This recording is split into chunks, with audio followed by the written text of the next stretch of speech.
Paix et joie, bien-aimés, amis de Jésus. Ce matin, nous sommes le mercredi matin avec la grâce de Dieu. Nous sommes au rendez-vous de nos 15 petites minutes de prière. Nous sommes rassemblés au nom du Père et du Fils et du Saint-Esprit. Amen. Alors, bien-aimés, ce matin, en ce troisième jour de la semaine, je voudrais que quelqu'un commence déjà à dire merci au Seigneur pour le lundi, pour le mardi. Et pour ce matin, pour ce réveil. Parce que le Seigneur me donne d'entendre. Le Seigneur me donne de parler. Il me donne de voir, de sentir des odeurs. Le Seigneur me donne de prendre conscience du monde extérieur.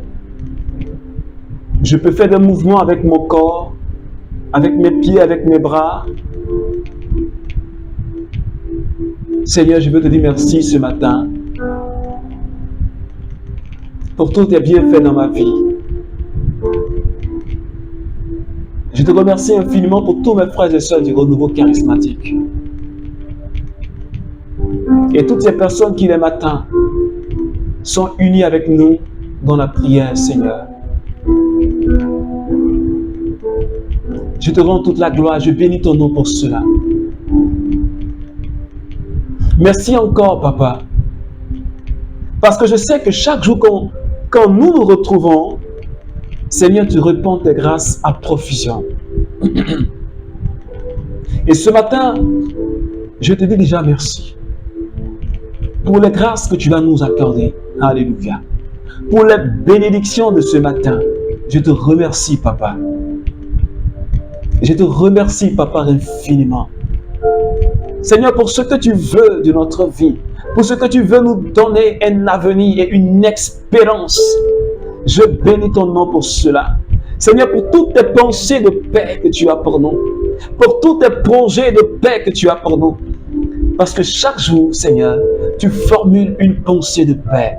Tu formules un projet chaque jour sur notre vie, sur ma vie, sur la vie de chaque membre de ma famille, sur la vie de chaque membre du renouveau de mes frères et sœurs. Seigneur, tu as un projet chaque jour sur notre vie. Oh, ma brao seke makata. Et je te remercie infiniment, Seigneur. Est-ce que quelqu'un peut continuer à remercier le Seigneur? Est-ce que quelqu'un peut continuer à célébrer Jésus? Parce qu'il est tellement bon. Il est tellement merveilleux. Ce qu'il fait est innombrable. Ce qu'il fait dépasse notre entendement. Merci Jésus. Parce que je reconnais que tu peux tout. Et je crois que tu peux tout. Merci parce que j'étais malade. Tu m'as guéri. Merci parce que Seigneur, tu as donné la bonne santé. Et je bénis ton nom pour cela.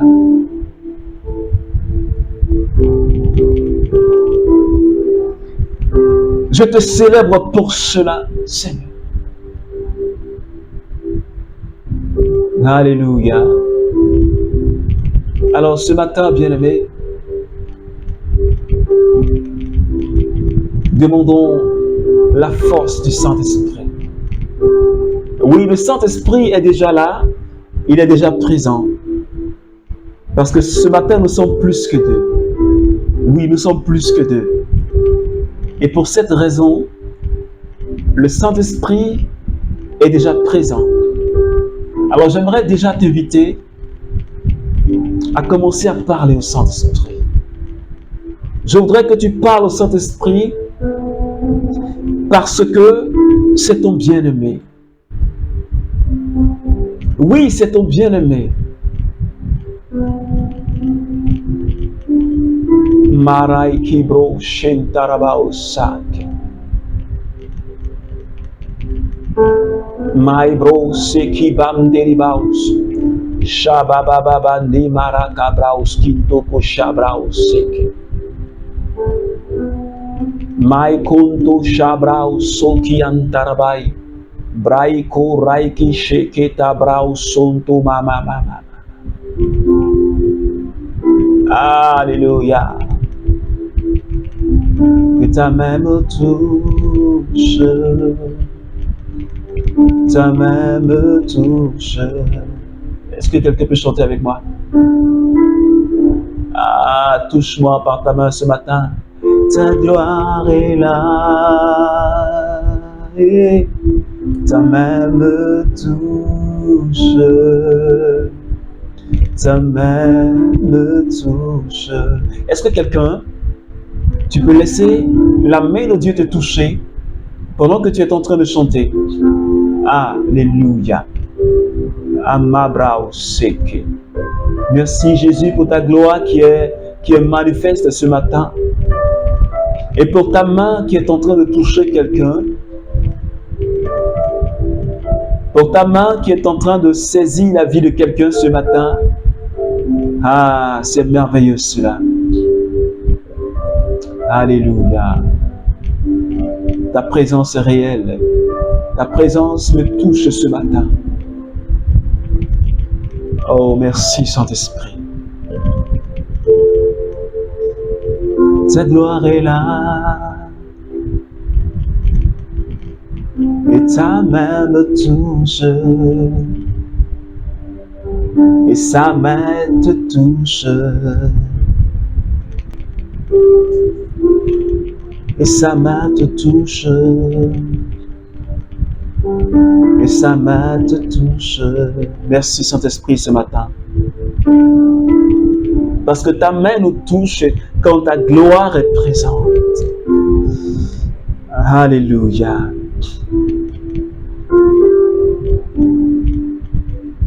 Étant venu dans sa ville natale, dans sa patrie,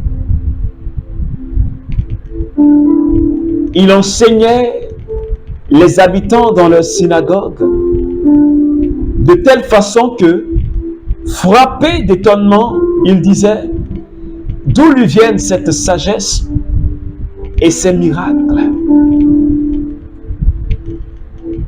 N'est-il pas le fils du charpentier? Sa mère ne s'appelle-t-elle pas Marie? Alors j'aimerais m'arrêter là. Dans cette douce et merveilleuse présence du Saint-Esprit. Et ayant toujours à l'esprit le thème de la semaine, au milieu de vous se tient une personne, celui que vous ne connaissez pas. Il vient après moi, je ne suis même pas digne de lui enlever la lanière de sa sandale. Et ce matin, les gens de sa patrie, là où Jésus est né,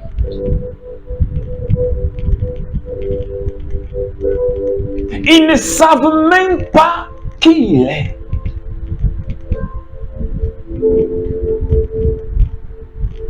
Ils se demandent, mais d'où lui vient cette sagesse et ces miracles?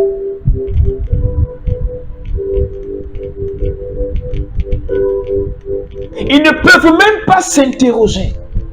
Quelqu'un qui a grandi au milieu de nous. Tout petit, on le connaissait. Mais d'où lui vient cette sagesse? Parce que Jésus parle avec sagesse. Il enseignait avec sagesse dans les synagogues. Et il opérait des miracles, des signes. Alors ses parents se disent, mais on connaît son père, on connaît sa mère. Mais d'où vient-il? Alors je suis étonné parce que les gens de sa patrie, vous avez vu Jésus grandir dans la maison de Joseph et de Marie. Et vous vous demandez d'où est-ce qu'il vient? D'où est-ce que cette sagesse-là lui vient?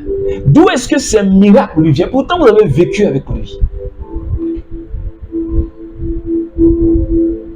Est-ce que le Dieu que tu pries, est-ce que Jésus que tu adores, est-ce que tu le connais?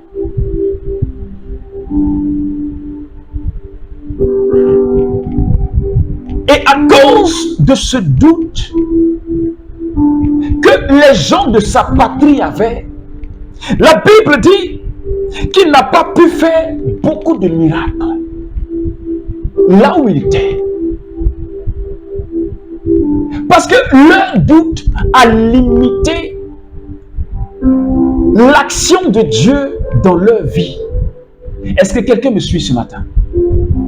Je suis en train de dire à un membre du renouveau charismatique et à quelqu'un qui prie avec moi le matin, le doute que nous avons, le fait que nous n'arrivons pas et que nous ne connaissons pas Jésus limite l'action de Dieu dans notre vie.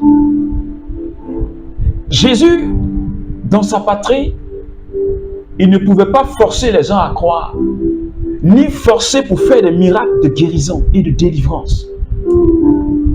Parce que si tu ne crois pas en sa personne, si tu ne crois pas en sa personne, si tu ne crois pas que Jésus est réel et il est vérité, si tu ne crois pas qu'il est capable, son action dans ta vie sera réduite. Comme ses parents l'ont expérimenté. Parce qu'ils disent que c'est le fils de Marie. On connaît ses frères et ses soeurs sont là. Son père, c'est Joseph, le charpentier. Mais ils ne savent pas.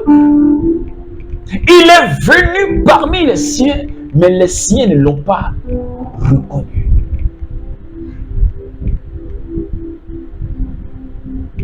Dieu s'est fait tellement petit.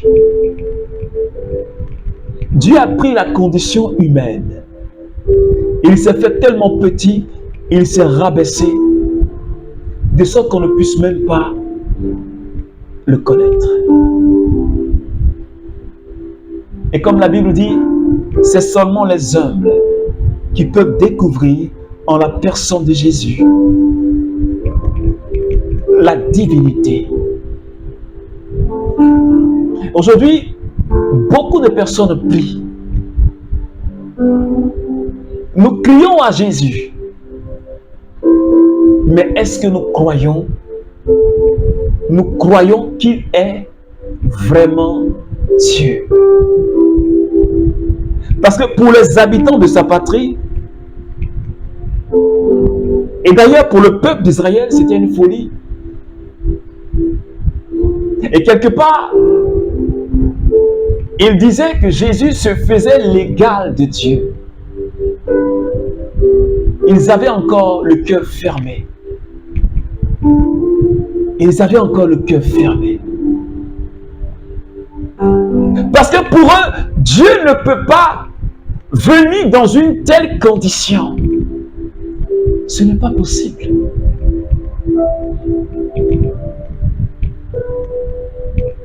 Et Jésus a été rejeté. Il a été rejeté. Et parfois, notre manque de foi nous pousse à rejeter Jésus. Il est parmi nous, le Dieu véritable. Il est dans son Église, le Dieu véritable. Mais nous ne l'avons pas encore saisi. Parce que je crois que, bien aimé, si nous croyons comme il se doit en Jésus et en sa parole, je crois que nous serions capables de choses inimaginables. Et j'ai l'habitude de dire, la gloire de Dieu et la puissance de Dieu sont à notre disposition. Mais à cause de notre foi, de notre manque de foi, à cause de notre doute, nous limitons la main de Dieu dans notre vie. Et nous allons toujours pleurnicher. Nous allons toujours nous lamenter. Le démon, lui, c'est la force de la foi.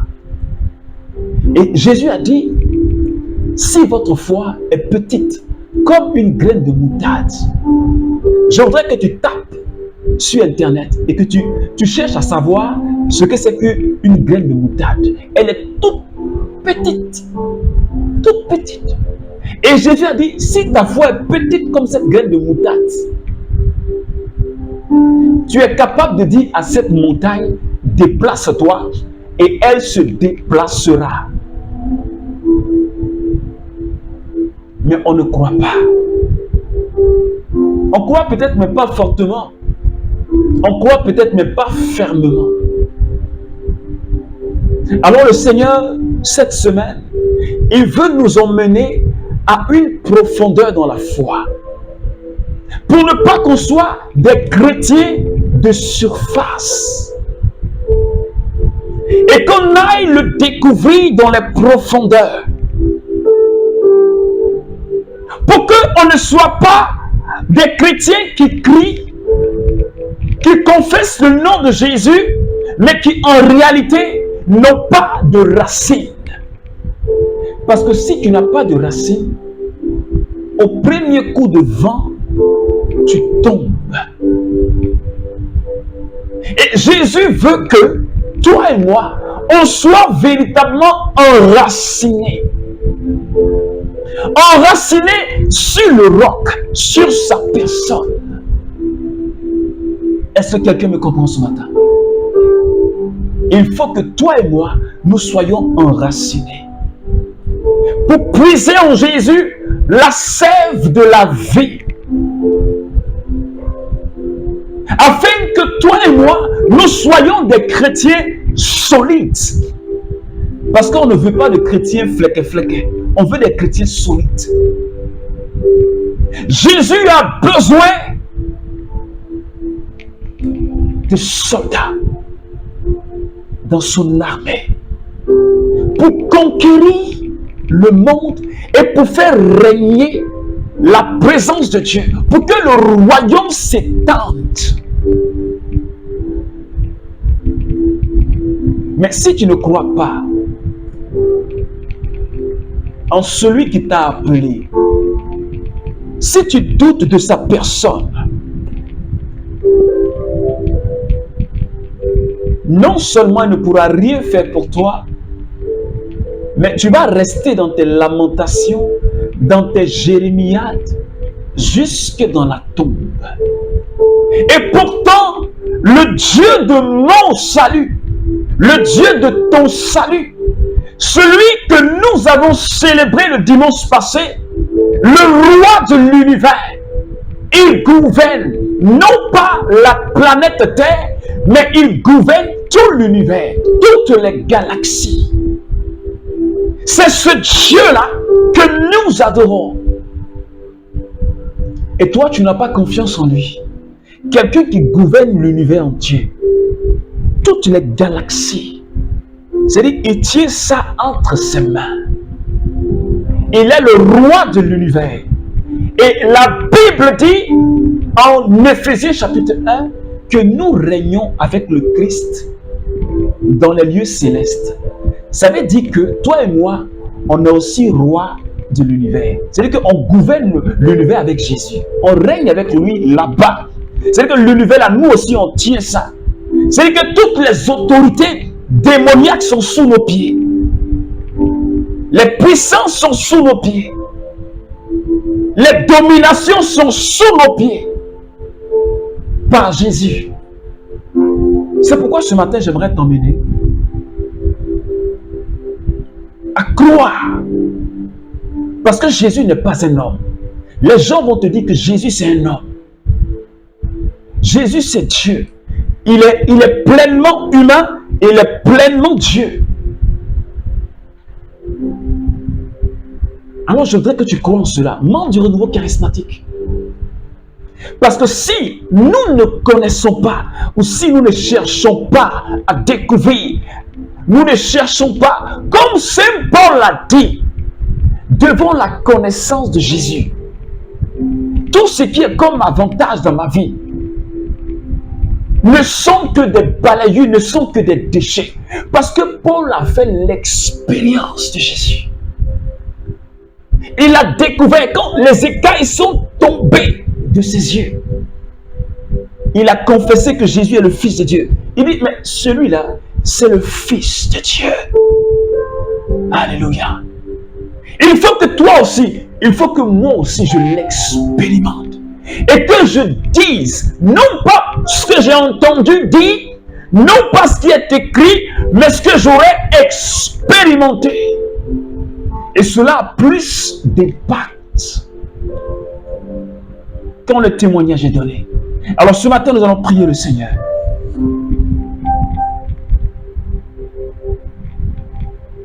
Maiko Raiko Shintarabakabrao Siki Morabaki Braus Shebarabakirion Tukata. Tu vas encore demander au Seigneur. Nous allons prier le Seigneur ce matin pour toutes ces personnes qui doutent de Jésus, qui disent que Jésus c'est une invention des hommes. Toutes ces personnes qui ne croient pas, élève la voix avec moi et prie le Seigneur pour leur vie. Seigneur, j'implore ta grâce pour toutes ces personnes qui ne t'ont pas encore reçu comme sauveur et Seigneur. J'implore ta grâce, Seigneur, pour les athées, Seigneur, pour les satanistes, Seigneur, pour toutes ces personnes qui pratiquent la sorcellerie, qui sont membres de la rose au corps de la franc-maçonnerie. Je prie, Seigneur, pour toutes ces personnes, Seigneur, qui sont des médiums, Seigneur, qui disent que Jésus est une invention des Occidentaux. Je prie que, Seigneur, tu enlèves cette obscurité de leur vie, que tu les libères des griffes du diable, Seigneur. Et que tu leur donnes, Seigneur, de faire l'expérience comme Saint Paul sur la route de Damas, qu'il t'expérimente, Seigneur. Je prie enfin que, Seigneur, ce matin, tu fortifies notre foi, la foi de tous mes frères et sœurs du renouveau charismatique. Je prie que, Seigneur, tu nous donnes de croire que tu es celui qui est venu apporter la vie, de croire que tu es celui qui guérit, qui restaure, de croire que tu es celui qui donne le salut. Seigneur, je ne veux pas limiter ta main dans ma vie parce que je veux voir ta gloire chaque instant. Je veux voir ta gloire chaque jour. Je veux que le renouveau expérimente ta gloire chaque jour. Je veux que mes frères expérimentent ta gloire chaque jour. C'est pourquoi, Seigneur, affermis notre foi au nom de Jésus. Amen. Alors, bien-aimés amis de Jésus, crois en Jésus. C'est Dieu. Il apporte le salut. Alors que Dieu affermisse ta foi, afin que rien ne t'ébranle, mais que tu sois victorieux. Alors que Dieu te bénisse, au nom du Père et du Fils et du Saint-Esprit. Amen.